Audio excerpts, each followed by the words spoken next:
Olá, queridos, tudo bem? Bem-vindos aí a mais um momento do nosso estudo da Palavra de Deus. Nós vamos compartilhar hoje novamente o livro de Gênesis, continuar o nosso estudo por esse precioso livro. E hoje vamos avançar aí a partir do capítulo 35. No encontro passado, nós percebemos no capítulo 34 o início da transição da história de Jacó para os seus filhos agora, os 12 patriarcas, aqueles que vão formar as 12 tribos de Israel. E nós começamos esse relato com Diná, a filha de Jacó, lembrando que Jacó então tem 12 filhos, até aqui ele tinha 11 só, porque nós vamos ver hoje até o nascimento do 12º. Ele tinha 11 filhos e uma filha, e essa filha então ela é estuprada literalmente, por um dos príncipes da terra onde eles estavam. Eles estavam na terra de Siquém, entrando na terra prometida novamente, vindo de Padã-Arã, que é onde Jacó tinha passado seus últimos 20 anos servindo então a Labão, o irmão de Rebeca, sua mãe, seu tio, portanto, e ali ele constitui família, casa com as duas filhas de Labão, com Lia e com Raquel. Tem filhos também com as suas amas, Então, tanto com a ama que servia a Lia, quanto a que servia a Raquel, ele também tem filhos. E aí percebemos também que Deus aparece para ele pedindo para que ele retornasse à terra que era prometida para Abraão e Isaac, e também seria para ele. E ele volta, então chega novamente na terra prometida. Temos lá aquele relato tanto da perseguição de Labão, mas da intervenção de Deus para que Labão não fizesse nada e enganasse Jacó. Também o reencontro dele depois de tantos anos com Esaú, lembrando que ele foi para a terra de Padã-Arã fugindo da ira de Esaú por ter sido enganado, por Jacó ter roubado a bênção da primogenitura. Não bem roubado, até porque o próprio Esaú, a gente viu e estudou que ele desprezou o direito dele de primogenitura, e a gente tem estudado que esse direito ele era muito precioso, porque se uma primogenitura já dá direito ao descendente cuidar daquilo que é do pai, nesse caso é mais especial, porque ele carrega a semente santa, e a gente não pode tirar isso de mente, gente. A gente tem que trazer sempre Gênesis 3 na nossa cabeça, que Deus, desde lá do Jardim do Éden, promete que viria um descendente da mulher para esmagar a cabeça da serpente, para vencer o pecado e restaurar o que o homem tinha perdido por meio da queda. E aí a gente tem que entender que toda geração que nascia poderia ser um potencial Messias, um potencial ungido, um potencial escolhido. E aqui, quando Esaú despreza isso, ele está desprezando esse direito de ser a semente que carregaria o Messias. E isso era muito claro para eles, até mais do que os outros povos, por tudo que Deus tinha feito com Abraão e vinha fazendo com Isaac também. As promessas que Deus deu, tanto para Abraão quanto para Isaac, e que ali seria o ramo da semente santa. Então, quando ele despreza esse direito, é algo muito grave. Tanto é que a gente vê de um lado uma pessoa desprezando, por um outro lado, você tem um Jacó que quer lutar por isso com unhas e dentes, a ponto de até no nascimento dele, ele agarra o pé do irmão para ele ser o primogênito, Mas ele faz isso e usa de alguns artifícios, tanto ele quanto a mãe dele não tão corretos, por exemplo, como enganar Isaac, Quando Isaac ia dar a bênção para Esaú, eles enganaram Isaac, mas de qualquer maneira ele toma então os direitos dessa descendência, e Esaú fica muito irritado, então logo promete matá-lo depois que o pai morresse, e a mãe então decide mandá-lo para a terra de Padã-Arã.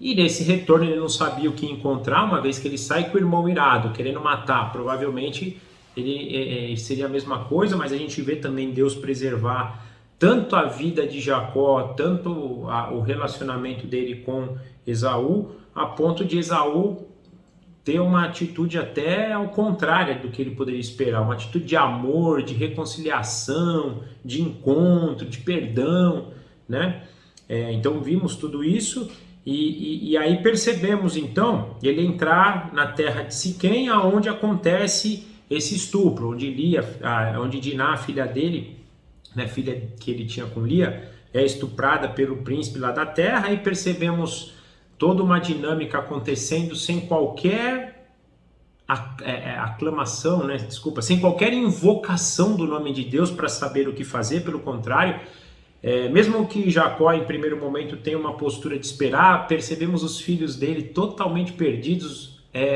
usando de uma justiça própria, né? Deixando que a ira do coração deles predominasse, mesmo de um possível arrependimento do filho de Amor, né, de Siquém, que era aquele que estuprou Diná. Ele se agarra a Diná, ele ama ela e quer casar com ela. Eles estão tão entregues que inclusive se circuncidam, e a gente percebeu que os filhos de Israel usaram isso, né, de forma negativa, de forma a enganar todo o povo ali para que pudessem matar. Eles saqueiam todo mundo, tomam como escravos seus filhos, suas mulheres, né? Ou seja, fazem uma literal lambança ali, a ponto de Jacó, no final, falar, né, olha o que vocês trouxeram para nós, vocês vão trazer a raiva de todos os povos aqui, eles vão perseguir a gente, vão matar a gente, né? Mais uma vez também percebemos que Jacó não invoca o nome de Deus ainda, e eles terminam ainda falando, né, que eles agiram corretamente, porque Amor não agiu corretamente, Siquém não agiu corretamente com a irmã deles. Eles falam, né, está certo ele tratar a nossa irmã como uma prostituta, ou seja, todo o arrependimento de Siquém não foi levado em conta, e eles em nenhum momento mostram qualquer fruto de arrependimento do mal, da maldade que eles tinham praticado contra o povo, até porque eles não puniram só Siquém, eles puniram todos os homens ali da terra. Então a vingança deles foi muito maior do que a justiça que eles poderiam, né, requerer. Então, nesse cenário, a gente termina o capítulo 34. E nós entramos hoje, então, no capítulo 35. Mas antes, vamos orar, pedir orientação de Deus, para que Ele possa nos dirigir nesse momento e a gente possa absorver tudo aquilo que Ele tem a ensinar aos nossos corações. Papai, obrigado por mais uma vez estarmos diante do Senhor, diante da Tua Palavra, diante da possibilidade de transformarmos o nosso coração. Nós temos clamado e insistimos mais uma vez que o Senhor transforme o nosso coração. Nosso grande desejo de vida é ser transformados conforme a imagem do nosso Senhor Jesus. Nós estamos muito longe disso ainda. Então, cada oportunidade que nós temos de se aproximar um pouquinho mais é um presente, é um tesouro maravilhoso, e nós clamamos que o Seu Espírito, então, trabalhe o nosso coração hoje para que a gente possa aprender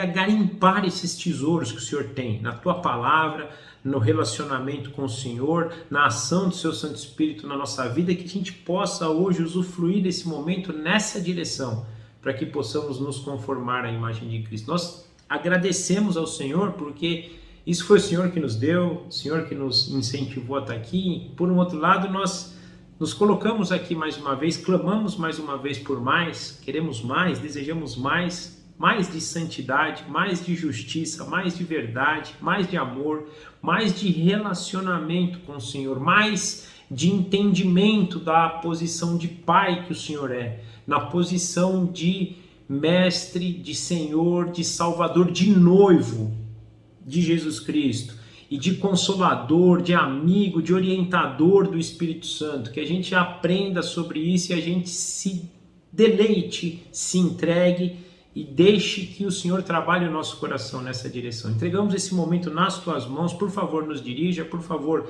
nos dê a Tua Palavra, nos dê o Teu entendimento para que possamos então caminhar na imagem e semelhança do nosso Senhor Jesus Cristo. Nós entregamos esse momento nas Tuas mãos e Te agradecemos, em nome de Jesus. Amém. Então, gente, nós vamos começar o capítulo 35, lendo do verso 1 ao verso 5. Então, Gênesis 35, de 1 a 5. Deus disse a Jacó: suba a Betel, estabeleça-se lá, e faça um altar ao Deus que lhe apareceu quando você fugia do seu irmão Esaú. Disse, pois, Jacó aos de sua casa e a todos que estavam com ele: livrem-se dos deuses estranhos que estão entre vocês, purifiquem-se e troquem de roupa. Venham, Vamos subir a Betel, onde farei um altar ao Deus que me ouviu no dia de minha angústia e que tem estado comigo por onde tenho andado. Então entregaram a Jacó todos os deuses estranhos que possuíam e os brincos que usavam nas orelhas. E Jacó os enterrou ao pé de uma grande árvore, próximo a Siquém.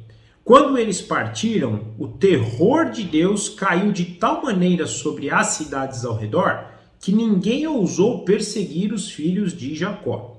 Então, aqui um dado importante, né? Provavelmente eles iam ser perseguidos, como Jacó tinha predito no final do capítulo 34. Né? Nós vemos aqui que Deus colocou um terror neles que as cidades não seguiram. Então, se Deus não, o que nos dá a entender que se Deus não tivesse colocado esse terror, eles seriam perseguidos. Mas depois de passar por toda a história, sem ter seu nome invocado, né? E aí Deus permite que tudo ocorra, acho que até para Israel perceber a lambança que eles fizeram, né? Agora ele aparece para Jacó. E aqui eu acho que tem uma coisa interessante, né, nessa primeira passagem, que é o confronto do único Deus. Ele fala ao Deus, então ele usa o termo ao Deus, em confronto com os outros deuses. Porque, gente, isso aqui estava acontecendo algo muito parecido com o que estava acontecendo com o povo que estava saindo do Egito. Jacó viveu 20 anos lá em Padã Arã e ele tinha, né, penso que ele, durante esses 20 anos, ele caminhou com Deus, e ele fala aqui que caminhou com Deus, mas as outras pessoas eram influenciadas pelos deuses, né, da terra. A gente até vê Raquel levar para si um dos deuses de seu pai, né, onde causa até um dos motivos da perseguição de Labão com Jacó. Então a gente percebe que aqui havia uma mistura, né? Um sincretismo religioso, podemos dizer assim, uma mistura de Jacó tendo esse Deus que o protegeu, o único Deus que ele sabia que era o único Deus, em contraste com todos os outros deuses das suas mulheres, porque elas nasceram numa cultura de outros deuses. Provavelmente seus filhos também eram influenciados por isso, uma vez que Jacó era um homem do campo, vivia no campo. Os filhos provavelmente tinham uma influência muito maior da mãe. Então, provavelmente tinham esse contraste na cabeça deles. O Deus do meu pai, que tem nos protegido, tem nos dado tudo, contra os deuses das minhas mães, das mães deles, né? Dos avós e daí por diante. Então tinha, e não havia, desde que eles partiram de Padã Arã para a Terra Prometida, essa santificação, essa purificação, essa separação. Algo parecido que ia acontecer com o povo de Israel que saía da terra do Egito, que era um povo que agora tinha visto os milagres que Deus tinha feito, as vitórias que Deus teve pelos falsos deuses egípcios, mas ainda trazia no coração, de forma muito arraigada, a cultura, os deuses egípcios, né? E Deus vai tratar isso no deserto, e aqui está tratando a família de Jacó. Eu estou fazendo esse paralelo entre a família de Jacó aqui com os israelitas, porque, mais uma vez, lembrando, penso que o objetivo de Moisés aqui, além de contar a história, para eles saberem a história deles desde a criação até eles chegarem no Egito, tudo o que aconteceu com os patriarcas, também um aspecto didático, que é para eles entenderem o que eles iam passar, e isso vinha acontecendo, e aconteceu, por exemplo, com os pais deles, né, os patriarcas, que também saíram de uma terra de outros deuses, voltando para a terra prometida do único e verdadeiro Deus, Deus de Abraão, Deus de Isaac, Deus de Jacó. E ele usa o termo ao Deus, né? E Deus é tão legal que ele fala, suba lá para Betel. Lembra, gente? Betel é aquele lugar que a gente viu quando Israel vai fugir quando Jacó, né? Vocês estão percebendo que eu estou falando Jacó e Israel, porque agora vai ficar enfática essa mudança de Jacó e Israel. Então a gente lê tanto Jacó e Israel que eu estou falando os dois nomes, né? Mas é a mesma pessoa, naturalmente.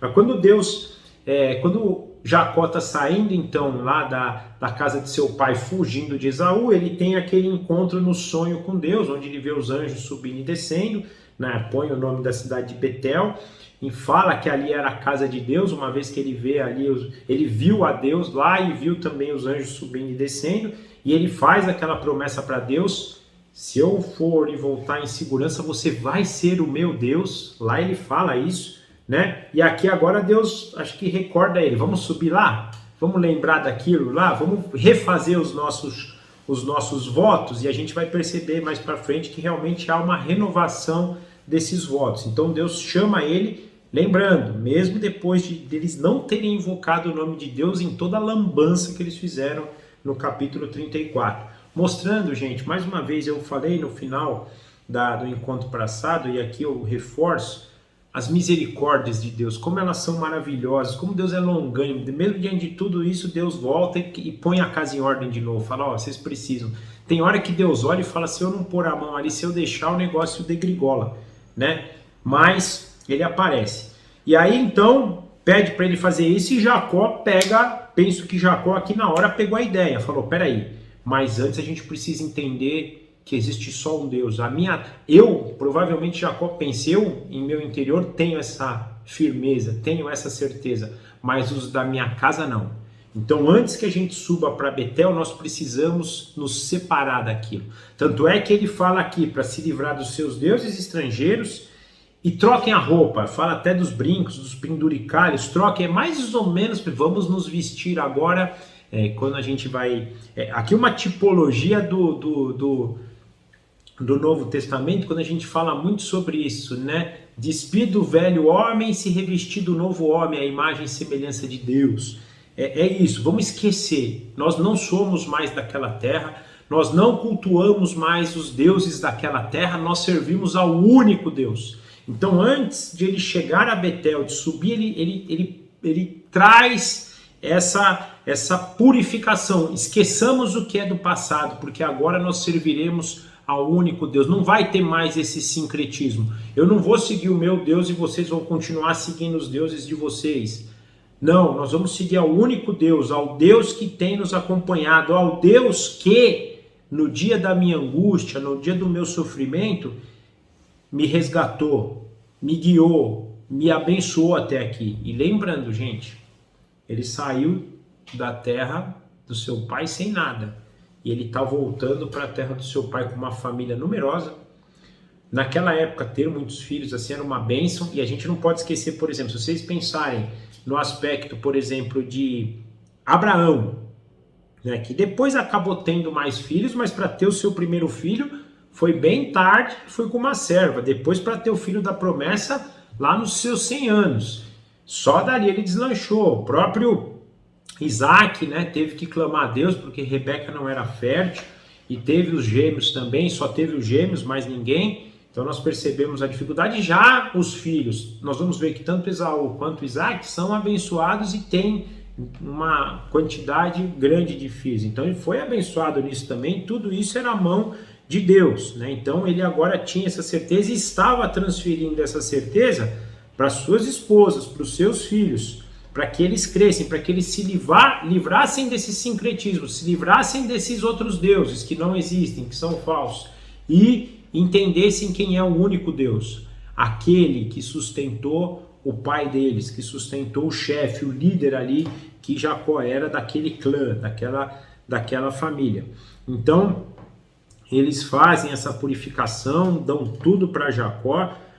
Aqui é um negócio interessante, porque a gente nem percebe falar de Raquel devolvendo aquele Deus lá que ela tomou de Labão. Mas também, provavelmente Jacó também nem conhecia ele, mas o importante é que eles aqui entregam todos os seus deuses, todas as suas vestes, todos os seus penduricalhos, seus possíveis tesouros para Jacó. Jacó os enterra em Siquém e aí eles partem. E quando eles partem, aquilo que eu disse anteriormente, vem algo maravilhoso, a proteção de Deus novamente, porque Deus põe um terror tão grande naqueles povos circunvizinhos que nenhum deles se atreve a vir atrás dos israelitas, atrás dos patriarcas. Então eles partem e vão chegar em segurança a Betel, porque Deus provê isso, Deus dá terror para os habitantes lá daquela terra. Agora nós vamos ler do verso 6 ao verso 8. Jacó e todos os que estavam com ele chegaram à Luz, que é Betel, na terra de Canaã. Neste lugar construiu um altar e deu-lhe o nome de El-Betel, porque ali Deus havia revelado a ele, porque Deus havia se revelado a ele. Ele já tinha dito isso anteriormente, né? Quando fugia de seu irmão. Débora, ama de Rebeca, morreu e foi sepultada perto de Betel, ao pé do carvalho. Por isso foi chamado de Alon Bacute, né? Nós aqui então, eles chegam, né, a Betel, percebemos que ele ali então novamente, né, ele constrói um altar, né? Desculpa, no passado, né, onde ele construiu o altar, na época que ele fugia, onde Deus se revelou para ele. Então ele chega àquele local novamente, local que ele mesmo tinha feito a promessa para Deus: se eu for e voltar em segurança, você será o meu Deus, o Senhor será o meu Deus. Então ele chega até aquela região. E aí tem algo que acontece aqui. Débora, ama de Rebeca, né, provavelmente, por ser ama de Rebeca, Débora deve ter tido uma participação muito grande na criação de Jacó. E lembra que Jacó era alguém muito caseiro, ele vivia lá. Enquanto Esaú saía para caçar, era alguém mais distante, Jacó era alguém muito caseiro. Então provavelmente ele tinha uma ligação muito forte com Débora. Eu li alguns comentários para entender o porquê, né, dessa passagem aqui. Alguns falam que provavelmente Rebeca já tinha morrido e aí Débora, depois da morte de Rebeca, foi morar com Jacó, ou não, que depois levaram ela para enterrar lá. O que importa, assim, é uma pessoa que provavelmente tinha uma estima muito grande de Jacó, morreu, é sepultada, para mostrar um momento de dor ali de Jacó. Nós vamos ver nesse capítulo uma série de perdas de Jacó, e essa aqui é a primeira perda que ele tem. Provavelmente, até para ser mencionada aqui, era alguém que tinha um amor muito grande de Jacó. Amava Jacó e era amada por Jacó. Então nós temos essa... e o próprio nome, né, nos diz aqui, né, que é um nome de choro aqui, né, que ele dá para aquele lugar. Então mostrando aqui uma possibilidade de sofrimento. Agora nós vamos do verso 9 ao verso 14. Depois que Jacó retornou de Padan-Aram, Deus lhe apareceu de novo e o abençoou, dizendo: seu nome é Jacó, mas você não será mais chamado Jacó. Seu nome será Israel. Assim lhe deu o nome de Israel. E Deus ainda lhe disse: eu sou o Deus Todo-Poderoso. Seja prolífero e multiplique-se. De você procederão uma nação e uma comunidade de nações, e reis estarão entre os seus descendentes. A terra que dei a Abraão, a Isaque, dou a você, e também aos seus futuros descendentes darei esta terra. A seguir, Deus elevou-se do lugar onde estivera falando com Jacó. Jacó levantou uma coluna de pedra no lugar em que Deus lhe falara e derramou sobre ela uma oferta de bebidas e ungiu óleo. Jacó deu aquele nome de Betel, ao lugar onde Deus tinha ali falado. Então, ele estava naquele lugar, tem esse parênteses na história para falar da morte de Débora, depois volta para a história de novo, que aí é aquele que eu disse, que Deus está renovando seu voto com Jacó. Mesmo o voto que ele tinha dado para Abraão, para Isaque, né, de uma terra, de um povo, ou de reis, né, de descendentes, e a bênção, né, que a bênção aqui, penso que até e aqui, gente, a gente não pode tirar, quando a gente está sempre falando disso, uma comunidade de nações. Aqui já uma indicação dos gentios que na nova aliança vão se unir ao povo de Deus. Somos nós, né, hoje, que também somos descendentes então de Abraão, Isaque e Jacó por meio de Jesus Cristo. Então aqui nós percebemos a continuidade da bênção, lá prometida por Abraão, que começa no capítulo 12, vai para o capítulo 15, fala no 17 de novo, fala para Isaque, fala de novo para Jacó, né? E Jacó então aqui erege sobe, né, constrói um altar para que ele pudesse então consagrar isso a Deus, ungir aquele lugar, que é o lugar que ele disse que Deus apareceu para ele ali, e renovou a sua aliança. Isso aqui eu penso que é algo muito importante para a gente, né? A gente não tem discutido muito sobre isso, mas é legal a gente falar sobre essa construção de altares, né? Altares, não que a gente vá construir lugares para que a gente adore esses lugares. A gente vê às vezes, né, todas as linhas religiosas, por exemplo, nós às vezes cultuarmos locais, cultuarmos cidades. Nós vemos, por exemplo, os islâmicos lá com aquela devoção maluca sobre Meca, os próprios católicos também, lá com a Basílica de São Pedro, né? Aqui o nosso de Aparecida do Norte, aquela coisa maluca, né? A gente tem que tomar cuidado com isso, mas por um outro lado, existe essa condição de construção de altares para que a gente possa trazer à mente aquilo que é a história, aquilo que Deus agiu na história. Então aqui, provavelmente, quando os israelitas iam a Betel ou passavam por Betel e pudessem ver este altar, eles iam lembrar, foi aqui que o nosso pai foi abençoado por Deus, onde Deus prometeu que por meio da descendência de Jacó viria a restauração, que a bênção principal é essa, né? Acho que a restauração e a comunhão de novo restauradas, né? Mas a terra prometida também, que dá para todo o seu povo, e principalmente, né, de ser uma grande nação, né? Como ele já tinha prometido para Abraão e Isaac também. Então, há uma renovação aqui no mesmo lugar, então, que Deus faz a aparição para ele quando ele está saindo. Então, ele está saindo, ele recebe a visita de Deus e aí a proteção, e volta agora, reconhece que Deus o tinha protegido, guardado e o abençoado durante toda essa estada fora, e agora renova a aliança então com ele, a ponto dele garantir então para Jacó que a semente santa era por meio da sua descendência também, e reforça mais uma vez aquilo que ele já tinha dito anteriormente: seu nome não é mais Jacó, enganador, o seu nome agora é Israel. Um dado legal de Israel, a gente fala muito do nome de Israel, né? E fala assim, aquele que briga com Deus, né? E eu acho que dá para ter conotações aí. A gente viu que ele brigou lá com Deus no riacho lá, mas também tem aquele que briga com Deus junto, né? Que eu acho que é uma possibilidade de Israel. Tá junto com Deus, compondo a história aí, né? Mas o mais importante é que há essa renovação dos votos aqui, e Deus agora de novo se apresenta no sentido de falar: eu sou o único Deus, você é meu único filho, mais ou menos assim, eu sou teu único Deus, você vai ser a minha nação escolhida, e por meio dessa nação eu farei a minha obra, eu abençoarei outras nações, e nós vamos retomar a terra que é prometida.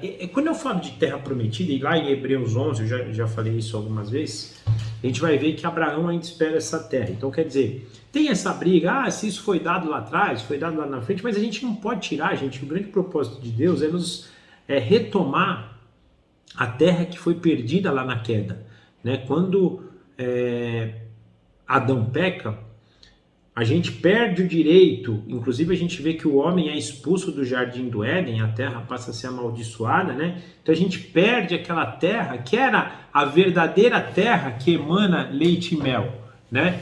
Então, se a gente deseja uma terra, a nossa terra tem que ser aquela terra, a terra do Éden, a terra onde Deus vai habitar conosco, Ele vai nos visitar, onde tudo é perfeito, onde há, né? A gente vê até relatos de alguns profetas, por exemplo, falando, né, do reino restaurado, por exemplo, a gente voltar para isso, a gente ter isso em mente. Eu acho que às vezes a gente fica muito preso às questões espirituais, eu vou para o céu. A gente pode, primeiro, a gente não deve desejar ir para o céu, na minha opinião. A gente deve desejar ir, e quando a gente fala em desejar ir para essa terra, nós já estamos pensando que a gente vai viver a volta de Jesus. A nossa geração, como toda geração desde que ele veio a primeira vez, deve desejar a volta dele.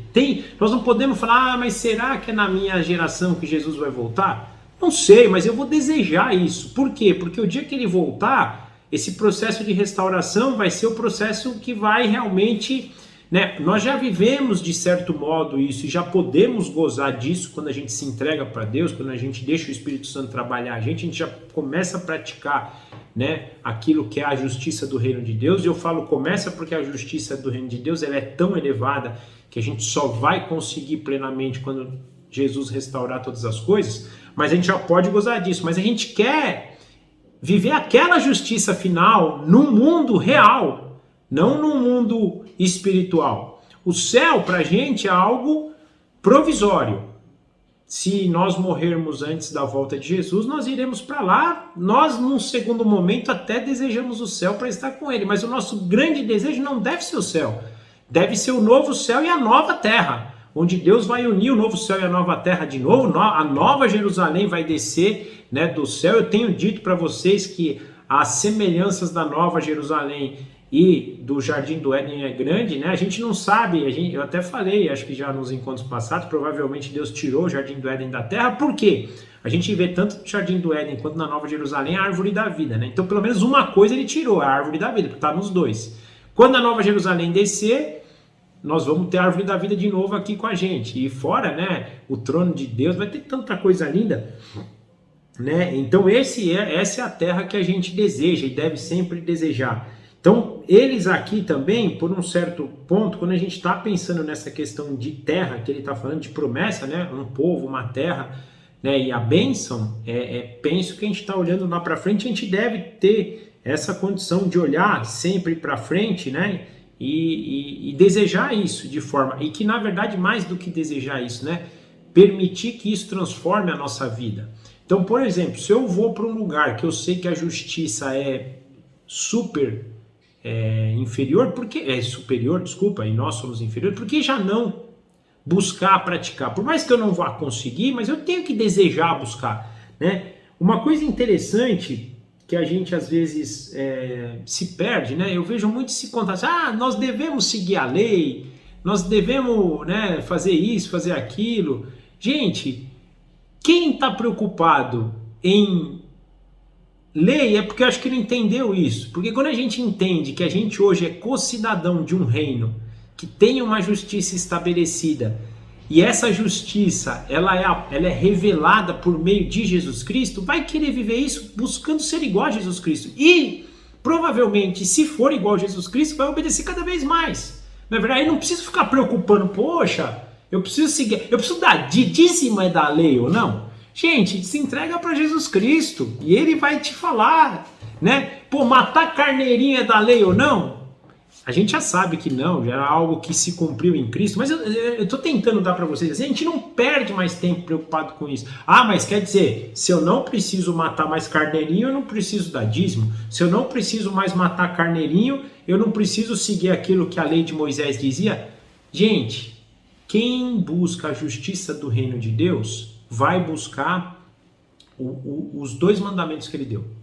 Os mais importantes, amarás o teu Deus acima de todas as coisas, amarás o teu próximo como a si mesmo. Se a gente já praticar isso, acabou. Vocês vão ver que naturalmente a gente vai cumprir aquilo que Deus espera de nós, em todas as esferas. E essa é a justiça desse reino que vai vir, então a gente já pode começar a praticar isso. E aí, vou parafrasear aquilo que a gente tem visto aqui, e a gente está vendo, né, essa condição, e vai ver muito Israel. A gente pode fazer isso invocando o nome de Deus. Quando a gente não invoca, nós percebemos no capítulo 35, de 34, é uma desgrama toda. Mas quando Deus aparece, ele protege a gente, ele nos renova a aliança, e Deus é misericordioso, ele está renovando. Lembra de novo, a injustiça que eles fizeram no 34, confrontando com a misericórdia de Deus aqui no 35. Deus aparecendo para eles de novo, para que eles pudessem ser restaurados.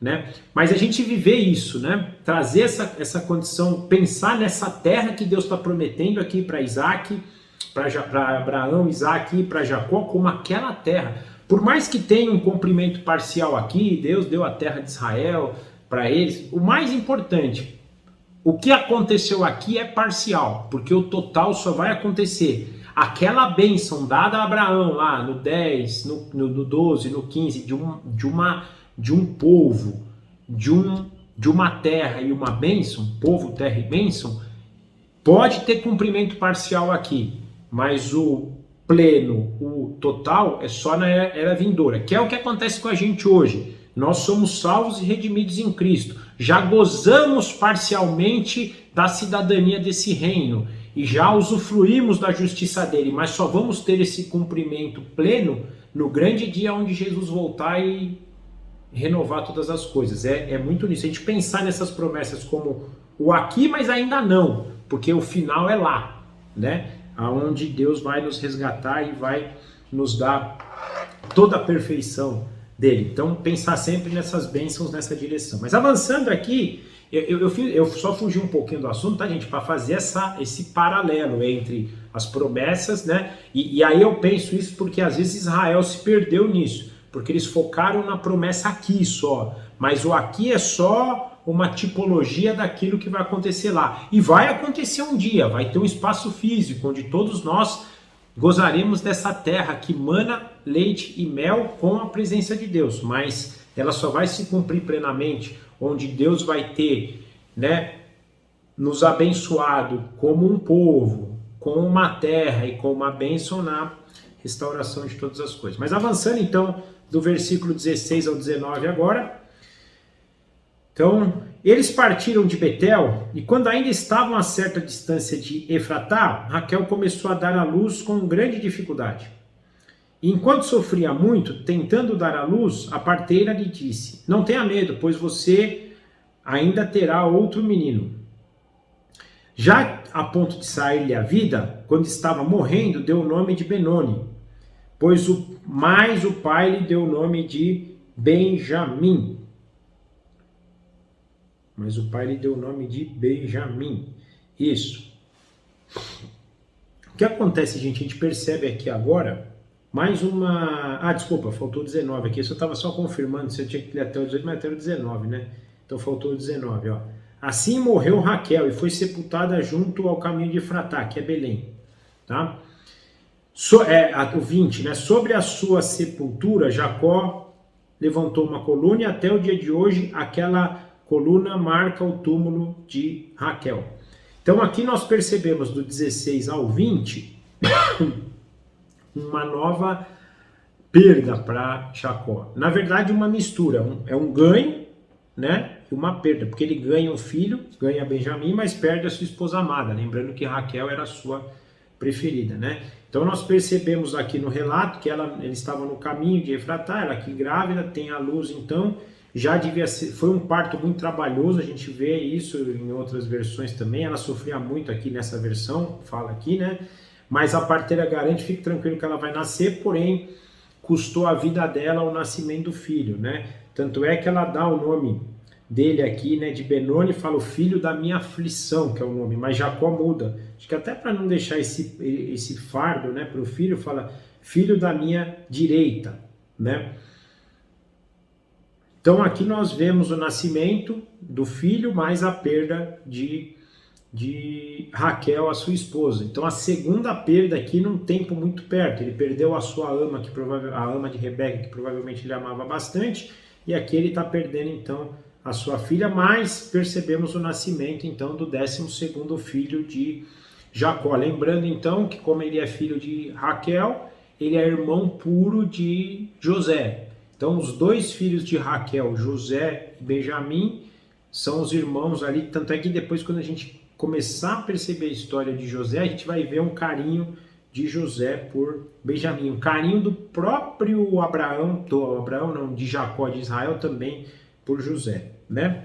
Agora avançando do 21 ao 26, Israel partiu novamente, armou o acampamento diante de Migal-Éder. Na época em que Israel vivia naquela região, Rubem dentou-se com Bilá, concubina de seu pai, uma das mulheres de Jacó, que Jacó teve filho, né? Que deu filho a Jacó. Israel ficou sabendo disso. Jacó teve 12 filhos. Esses foram os filhos com Lia: Rubem, o filho mais velho de Jacó, Simeão, Levi, Judá, Issacar e Zebulon. Estes foram os filhos de Raquel, José e Benjamim. Estes foram os filhos de Bilá, serva de Raquel, Dan e Naphtali. E estes foram os filhos de Zilpa, serva de Lia, Gade e Azer. Esses foram os filhos de Jacó, nascidos em Padã Arã. Então aqui nós percebemos, depois da morte de Raquel, eles partem, então, levantam, né? Jacó também foi um homem de sofrimento, né? Mas você vê que ele está sempre se levantando e caminhando para frente, né? Ele vai, caminha, e aqui acontece algo que mancha um pouco a sua imagem, onde seu filho primogênito, deita com uma de suas concubinas, né? Bilá, que tinha lá lhe dado os filhos Dan e Naphtali, né? Isso aqui tem um dado interessante, tá, gente? A gente percebe o seguinte: os 4 primeiros filhos de Jacó, nós percebemos aqui Rubem, né? Nós percebemos aqui Levi, Rubem, Simeão, Levi e Judá, Então esses foram os 4 primeiros. Depois vão começar os filhos das concubinas, só depois vem os outros 2 filhos de Lia, os filhos de Raquel, né? Mas os 4 primeiros. Então Rubem era o primogênito, Simeão o segundo, Levi o terceiro, Judá o quarto.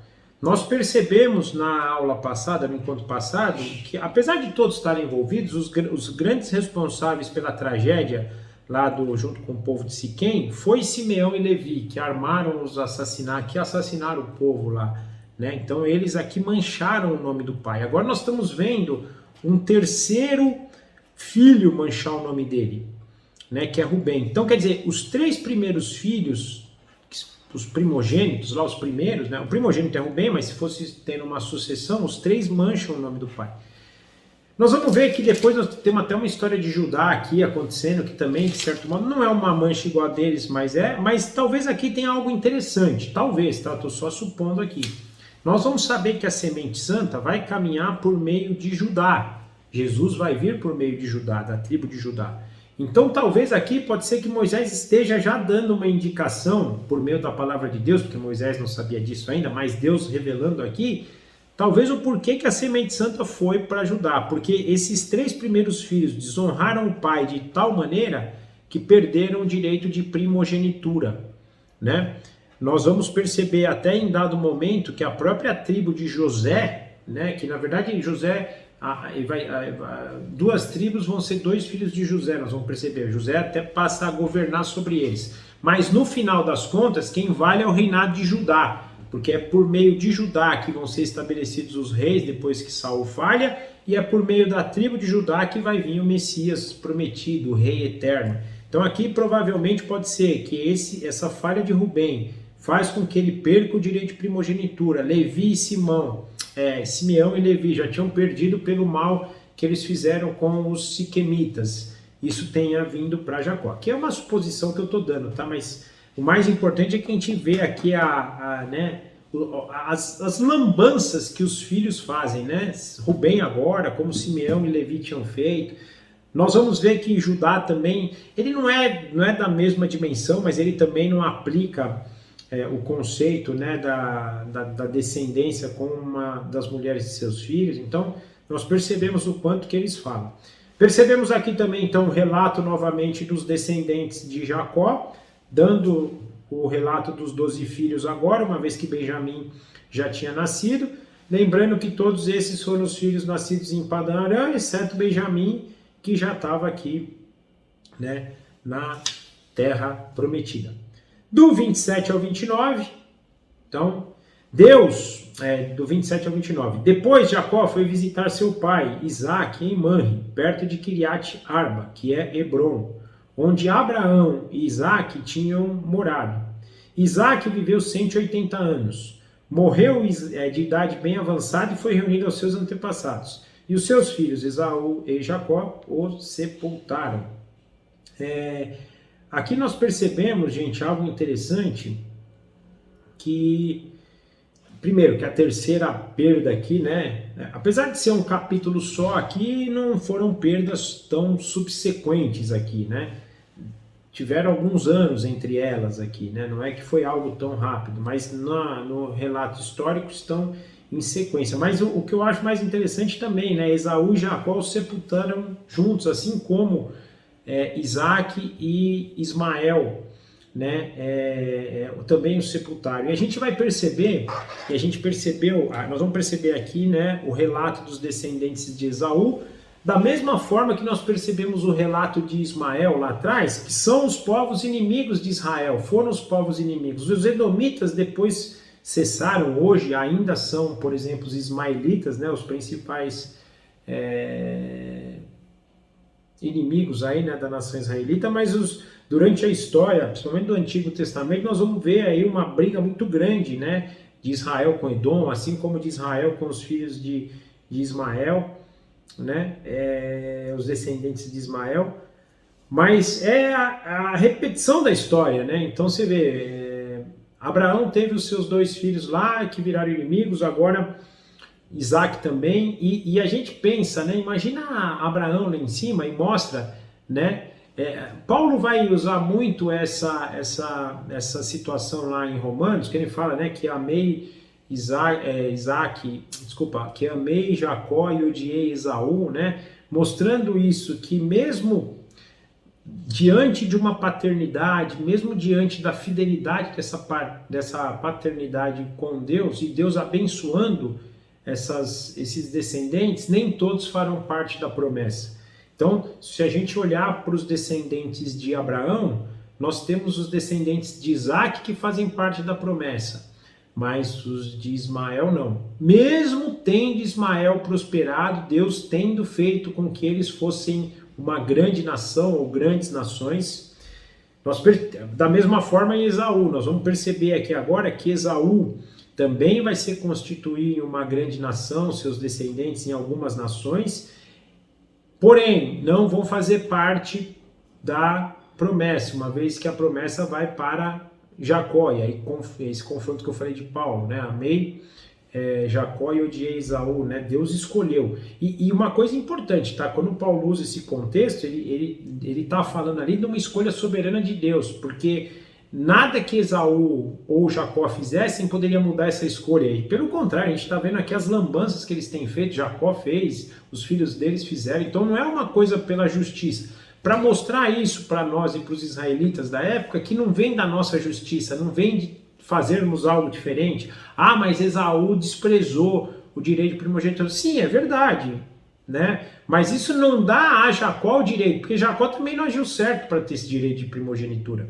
Essa primogenitura, essa escolha, essa promessa vem pela mão de Deus, porque Deus é misericordioso, porque Deus é gracioso e porque na sua soberania ele resolveu escolher a Jacó, a Israel, a nós. Não vem de nós. Se não fosse por Deus, não. E a nossa responsabilidade vem disso, porque se Deus deixar a gente vai nos caminhos de Isaac, de Ismael, nos caminhos de Esaú, que é se afastar de Deus e se enfronhar aqui nas coisas desse mundo. Mas voltando aqui à morte de Isaac, nós percebemos a morte, a terceira perda aí dele, né? Mas pelo menos ele morreu de idade bem avançada, Deus cuidou dele enquanto ele viveu, ele pôde cumprir o seu propósito e juntou aos seus antepassados, né? Nós vamos depois continuar na história, mas Deus faz um parênteses aqui aos capítulo 36 para falar dos descendentes de Esaú, né? Continuando, porque a partir do capítulo 37, aí ele vai entrar de vez na história dos descendentes de Israel, principalmente olhando, ele vai fazer um parênteses para falar de Judá, mas principalmente olhando para a vida de José, que vai ser alguém que vai ser usado por Deus aí na preservação do povo de Israel. Mas ele faz um parênteses no capítulo 36 para nos falar dos descendentes de Esaú, e penso que o grande foco, eu não vou me ater a ler este capítulo, tá, gente, porque ele é um capítulo que é de genealogia, que é importante, né? Mas assim, eu queria só passar o porquê que talvez ele esteja aqui, né? E principalmente para a gente entender a importância disso, por que Moisés traz isso em mente. Então, primeira coisa importante, né? A gente vai perceber o seguinte, por exemplo, no versículo 9 do capítulo 36, fala assim, ó, este é o registro da descendência de Esaú, pai dos Edomitas, nos montes de Seir. Tá? E aí ele começa esse relato. Um pouquinho antes, do versículo 6 ao versículo 8, ele diz assim, Esaú tomou suas mulheres, seus filhos, suas filhas e todas as suas casas, assim como seus rebanhos, todos os outros animais e todos os bens que havia adquirido em Canaã, e foi para outra região, para longe do seu irmão Jacó. Os seus bens eram tantos que eles já não podiam morar juntos. A terra onde estavam vivendo não podia mais sustentá-los por causa dos rebanhos, e por isso Esaú, que é Edom, fixou-se nos montes de Seir. Então, Moisés aqui está dando uma caracterização de uma região que é dominada de um povo e está dando quem é esse povo, que são os descendentes de Esaú, que são os Edomitas. Também é algo que aconteceu no passado, por exemplo, com a família de Ló. A gente vai ver, né, os Amonitas e os Moabitas, né? E da mesma forma aqui os Edomitas, povos que trarão problemas para Israel durante a sua caminhada seja lá no deserto, seja na conquista da Terra Prometida, povos que vão estar guerreando com Israel. A gente até vê que isso da mesma forma que aconteceu com os descendentes de Ismael, aqui com os descendentes de Esaú, são descendentes que vão ser inimigos de Israel. Então ele faz esse relato dessa genealogia para identificar os moradores daquela terra e identificar que eles eram, né, e seriam inimigos de Israel durante a sua caminhada. Outro verso que me chama a atenção, por exemplo, o verso 36:12, que diz assim, né? Elifaz, filho de Esaú, tinha uma concubina chamada Tímna, e lhe deu o nome lhe deu um filho chamado Amaleque. Foram esses os netos de Ada, mulher de Esaú. Então, nós vamos ter um povo que provavelmente vem desse Amaleque, que são os Amalequitas, que vão ser uma pedra no sapato de Israel, já na peregrinação do deserto. Eles vão perseguir Israel. A gente vê, por exemplo, Deuteronômio 25, versículos 17 e 19, Deus falando isso. Lembra quando vocês entrarem na Terra Prometida, o que Amaleque fez, o que os Amalequitas fizeram com vocês, matando aqueles que, ou saqueando aqueles mais fracos que ficavam para trás durante a peregrinação de vocês. Ou seja, Amaleque, nós vemos, por exemplo, Josué tendo que intervir lá, já em Êxodo 17, versículo 13 e 14, ou seja, os Amalequitas vão ser uma pedra no sapato de Israel. Nós vemos algo mais para frente, mais crítico ainda, na época de Esther. Amã era alguém que queria destruir Israel, dizimar Israel. Ele fez um plano para matar com toda a nação de Israel. Era um descendente amalequita. Nós vemos que Saul falhou na missão que Deus deu para ele de exterminar os amalequitas, para que eles não pudessem mais. Eles eram tão maldosos que Deus deu uma sentença de extermínio, mas Saul não cumpre ela. Mas assim, alguém que está ali sempre trazendo problema para Israel, né? E Deus aqui, ao pedir então que Moisés pudesse relatar seus descendentes, trazer isso ao povo, né? Trazer também a identificação daqueles que seriam seus inimigos. A gente vê, inclusive, né, mais para frente na história, alguém que fez muito mal para Israel, Herodes, né? Herodes era um descendente de Idumeu. Idumeu é um povo que vem dos Edomitas, é um povo que depois, os Edomitas que são obrigados a se converter ao judaísmo se tornam idumeus, mas eram também inimigos. E a gente vê o quanto, talvez não inimigos declarados abertos, mas, né, ultrajados, por exemplo, como Herodes, que era alguém que reinava sobre os judeus, mas fazia uma maldade assim tremenda com os judeus, né? Então a gente vai perceber que os descendentes de Esaú, relatados aqui, né, no capítulo 36, começam a formar nações, reinos que vão trazer, né, briga, né, vão trazer discórdia. Se a gente olhar esse capítulo 36, a gente percebe então uma divisão. Quando a gente vê do versículo 1 ao versículo 19, a gente vai perceber muito da descendência, ele focar na descendência de Esaú. A partir do versículo 20, né, do 20 ao 29, eles falam especificamente Seir, né, que era um dos descendentes. Ele expande isso, né, para os seus descendentes, mas o mais importante é do 31 até o final, até o 43, nós vamos perceber o quanto eles se tornaram reis e chefes, né? Então ele começa a falar, o versículo 31, estes foram os reis que reinaram no território de Edom antes de haver rei entre os israelitas. Até já falando que eles estabeleceram reis antes dos israelitas, né? Então fala aqui que eles eram, uma coisa que eu acho bacana, que eles chamam eles de príncipes em algumas versões. Aqui, nós estamos usando a nova versão internacional, ele não fala basicamente como rei, mas, por exemplo, a Almeida, Ara, né? Almeida, revista atualizada, fala o príncipe tal, o príncipe tal, o príncipe tal. Então, aqui ele começa falando, esses foram os reis, então a gente sabe que são reis, mas só para mostrar que são pessoas, são chefes de grandes nações. Não é um povo qualquer, não é um povo que foi, né, subjugado. Eles vão ser subjugados em dados momentos na história. A gente percebe até pelo próprio, né, por exemplo, relato. Se a gente olhar 1 Samuel, capítulo 8, versículo 14, a gente vê Davi conquistando eles e subjugando eles. Nós vamos ver em 1 Samuel também, o de Davi é 2 Samuel, tá? 2 Samuel, capítulo 8, versículo 14. Se a gente olhar 1 Samuel 14, dos versículos 47 e 48, nós vamos ver ali Saul guerreando, conquistando eles, libertando eles dos amalequitas também. Então, a gente vão ter essas derrotas, mas foram povos grandes, foram pessoas que dominaram. A gente percebe, inclusive, um dado que já começa, né, a atrapalhar os próprios... Aqui provavelmente houve uma separação dos edomitas dos amalequitas, né? São descendentes de Esaú, mas alguns comentários que eu li a respeito dizem que provavelmente eram povos que depois se separaram.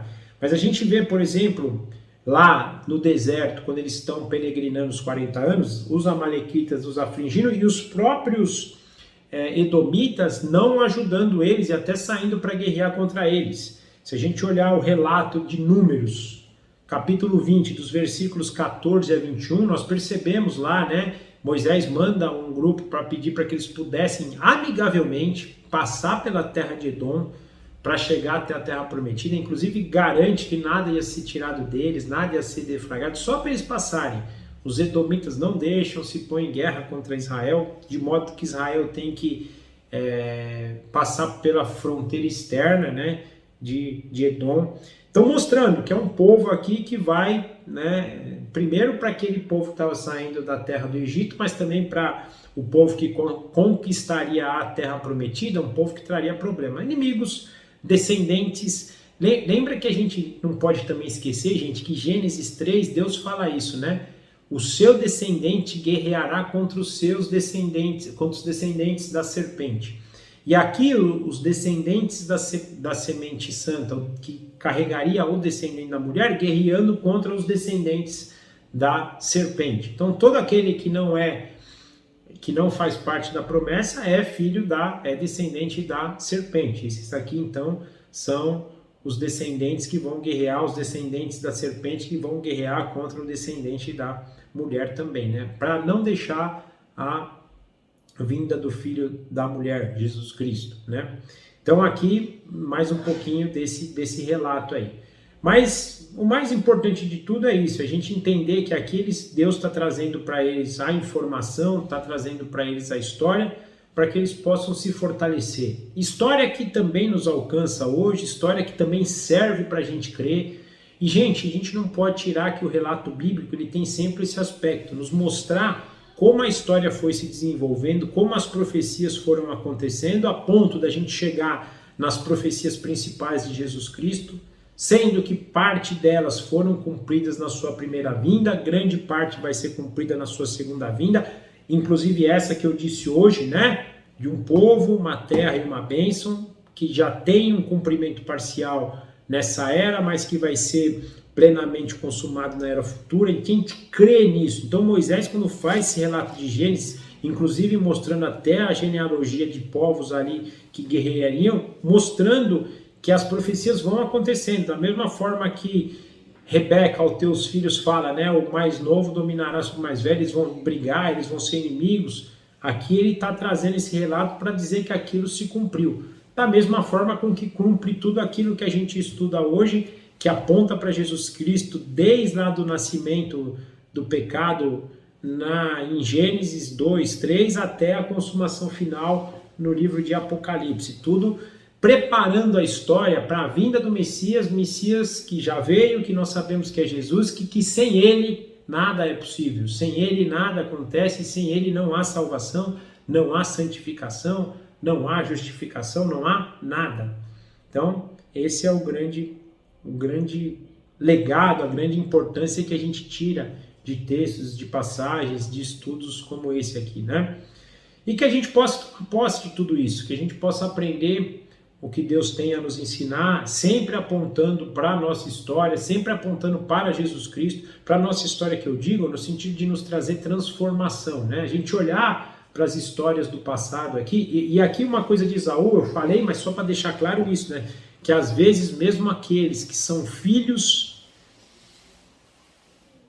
de participantes da promessa, que estão na aliança não serão herdeiros também. A história, o contraste de Esaú e de Jacó nos deixa isso.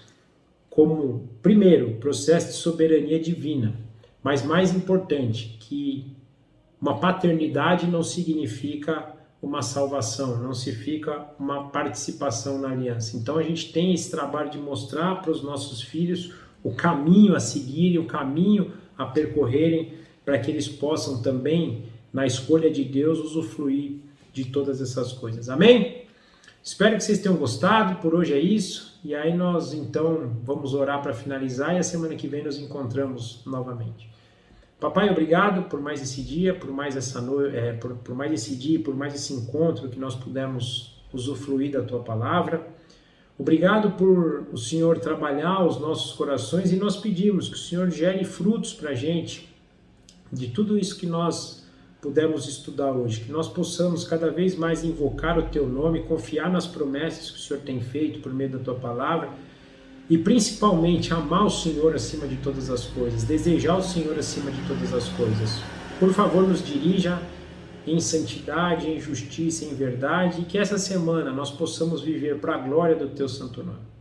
Nós entregamos e consagramos a nossa vida ao Senhor em nome do nosso Senhor Jesus Cristo. Amém.